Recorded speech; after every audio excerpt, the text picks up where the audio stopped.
काय झालं की एक माणूस आला माझ्याकडे. तो म्हणाला की साहब आप मेरी केस लो, मेरे ऊपर बहुत अन्याय हुआ है. त्याच्यावर लहान मुलीवर रेप करून तिला मारून टाकण्याबद्दल जन्मठेप त्याला झाली होती. तर तो माणूस 11 वर्ष जवळपास जेलमध्ये होता. मग त्याच्या केसमध्ये इन्व्हेस्टिगेशन मी सुरू केलं. मुंबईला गेलो. त्या पेपर्सचे मॉर्ग्स असतात, मॉर्ग म्हणतात त्याला, म्हणजे सगळे जुने पेपर्स ठेवलेले असतात. त्यातून काही शोधून काढल्या गोष्टी.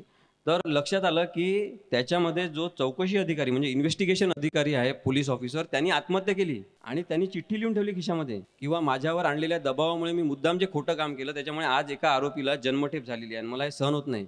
मी मुद्दाम त्या इन्स्पेक्टरचं नाव सांगतो. अब्दुल कादिर बारगीर, मुस्लिम माणूस आहे. आपण जे समजतो ना मुस्लिम सगळे खराब असतात, बकवास आहे ती. आणि मग मी एक चळवळीतलेच असलेले पण आता चीफ जस्टिस असलेले जज तेव्हा होते, त्यांच्याकडे ते पाठवलं आणि ती केस रिओपन केली. इन्व्हेस्टिगेशनची कमिटी नेमली, त्यांनी रिपोर्ट सादर केला आणि त्या सगळ्या आधारावर हा माणूस 11 वर्ष 6 महिने आयुष्याचे घालवल्यानंतर निर्दोष याला सोडण्यात आलं.